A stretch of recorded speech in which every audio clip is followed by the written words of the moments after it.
आपने बच्चे को देखा है कितना खुश रहता है, उछलता है, कूदता है, किसी भी चीज को हाथ लगा लेता है, डर उसे नहीं रहता है और किसी भी जानवर को पकड़ लेता है और तो भी मस्त रहता है। लेकिन जैसे जैसे वो बड़ा होता है, परिवार वाले, आसपास के लोग उनके दिमाग में जो भरते चले जाते हैं कि तुम ये नहीं कर सकते हो, तुमसे ऐसा नहीं हो सकता है, वो सब उनके दिमाग में प्रोग्रामिंग होती जाती है और वो वैसा ही बनता चला जाता है। इसके बाद वो इतना खुश नहीं रहता है, इतना एनर्जेटिक नहीं रहता है। लो कॉन्फिडेंस या सैडनेस या एंगर, ये सब इमोशंस उसके अंदर आने लगते हैं। तो क्या करें कि हम बच्चे जैसे एनर्जेटिक रहें, कॉन्फिडेंट रहें, खुश रहें? इसके लिए आज मैं बता रही हूँ 3 पॉइंट। सबसे पहला, हमें अपने आप को चेंज करने के लिए फिजियोलॉजी, यानी जैसे माइंड और बॉडी का दोनों का कनेक्शन है।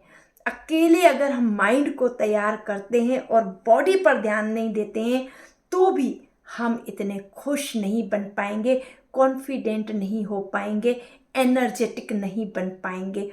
तो अपनी फिजियोलॉजी को ठीक करना है। आपने सक्सेसफुल पर्सन को देखा है कैसे वो रहते हैं? उनकी बॉडी डिप्रेस्ड व्यक्ति से अलग दिखेगी। जो सक्सेसफुल पर्सन है ना, उनके शोल्डर अप रहेंगे और डिप्रेस्ड के डाउन रहते हैं। जो सक्सेसफुल और कॉन्फिडेंट पर्सन है ना, उसकी जो फिजियोलॉजी है ना, आवाज़ उसकी अप रहती है, दम ऐसे लगता है उनकी आवाज़ में दम है। और डिप्रेस्ड व्यक्ति की आवाज़ बुझी बुझी लगती है। सफल और एनर्जेटिक व्यक्ति की आंखों में ना चमक होती है और नजरें मिला के वो बात करता है। डिप्रेस्ड व्यक्ति की आंखों में चमक नहीं दिखेगी, वो नजरें मिलाकर भी बात नहीं कर पाएगा।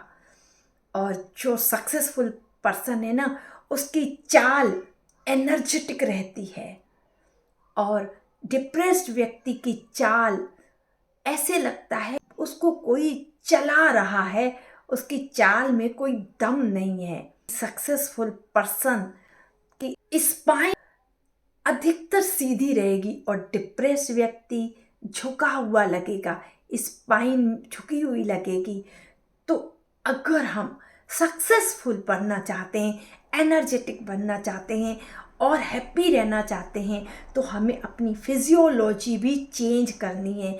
फिजियोलॉजी चेंज करने से आपके बॉडी के केमिकल्स अच्छे वाले रिलीज होने लगेंगे और उसका इम्पैक्ट माइंड पर भी आने लगेगा। फिजियोलॉजी को चेंज करना शुरू कर दीजिए। अपने कंधों को सीधा रखिए, अपनी आवाज़ थोड़ी खुली और अप रखिए और नजरें मिलाकर बात कीजिए, स्पाइन को सीधा रखिए। चलिए तो एनर्जेटिक विद एनर्जी से चलिए। फिजियोलॉजी चेंज करने के लिए कोई ना कोई डांस, वॉक, एक्सरसाइज, रनिंग और बैडमिंटन, कुछ ना कुछ 20 मिनट की फिजिकल एक्टिविटी आपको पूरे दिन के डिप्रेशन को दूर करके रख देगी और आपकी एज भी कम दिखेगी। क्योंकि एक होती है बायोलॉजिकल एज, जो हमारी वास्तविक एज होती है, एक होती है मेंटल एज।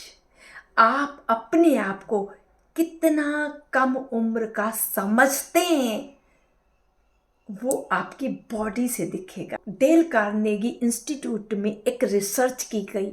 साइंटिस्ट की एक पैनल ने 70 साल के व्यक्ति को कहा कि आप 4 महीनों तक ये महसूस करो कि आप 50 साल के हैं और आप उसी तरीके की चाल चलो, उसी तरीके की काम करो, उसी तरीके की सोच रखो। उसकी एक फोटोग्राफ लेके रख ली। 4 महीने के बाद जब उस व्यक्ति को बुलाया गया तो साइंटिस्ट की पैनल ने फिर से एक उसका फोटोग्राफ लिया और जब कंपेयर किया 4 महीने की पहले की फ़ोटो में और प्रैक्टिस के बाद वाली फ़ोटोग्राफ में, तो अभी वाली जो लेटेस्ट फ़ोटोग्राफ थी वो उस फोटोग्राफ से 2-3 साल पुरानी लग रही थी, अर्थात उसकी एज में इतना अंतर दिखने लगा। दूसरा पॉइंट, अपने आप को एनर्जेटिक और खुश रखने का फोकस, ध्यान। ये बहुत बड़ी कमाल की चीज़ है, क्योंकि आपने देखा होगा जब बच्चा गिर जाता है ना और रोने लगता है चोट लगने से, तब लगातार रोता न रहे, हम उनका ध्यान शिफ्ट करते हैं। देखो डॉगी आ रहा है, ये इतनी बढ़िया टॉफ़ी है, इस तरीके से उसका ध्यान शिफ्ट हो जाता है और उसका रोना बंद हो जाता है। अब यदि हमको कोई प्रॉब्लम है तो लगातार रोने से क्या वो प्रॉब्लम का सॉल्यूशन हो जाएगा? अगर हमें अपना रोना बंद करना है, अर्थात दुखी होना बंद करना है उस बच्चे की तरह, तो हमें भी अपना ध्यान शिफ्ट करना होगा। हमें अपना ध्यान अच्छी सोच पर लगाना होगा, पॉजिटिव चीज़ों पर लगाना होगा, ताकि हमारा अंदर से दुखी होना बंद हो जाए। क्योंकि निरंतर रोते रहने से दुख समाप्त नहीं होगा। ध्यान शिफ्ट कर देने से वो प्रॉब्लम छोटी लगने लगेगी और हम भूल जाएंगे दुखी होना और रोना। इसलिए फोकस, अपना ध्यान अपने लक्ष्य की तरफ केंद्रित कीजिए कि मुझे एनर्जेटिक रहना है, मुझे खुश रहना है और मेरा लक्ष्य क्या है, सॉल्यूशन क्या है। इसलिए फोकस हो जाइए सॉल्यूशन पर, लक्ष्य पर। तो आपको जो चीज़ रुला रही है, आप उसी को दिमाग में क्यों रखे बैठे हो? क्योंकि जो हो चुका, रोते रहने से अब कोई फ़ायदा नहीं है। इसलिए फोकस को शिफ्ट कीजिए। और हाँ, प्रॉब्लम का आना हमारे कंट्रोल में नहीं है, उन्हें आना है तो वो आएंगी। हमारे कंट्रोल में सिर्फ हमारी सोच है। तो जो हमारे कंट्रोल में नहीं है, वहाँ हम अपनी एनर्जी क्यों लगा रहे हैं? जो हमारे कंट्रोल में है, हमारी सोच, हम उस पर एनर्जी दें। और रोते रहने से क्या मिलेगा? सिर्फ दूसरों की सिंपैथी ना।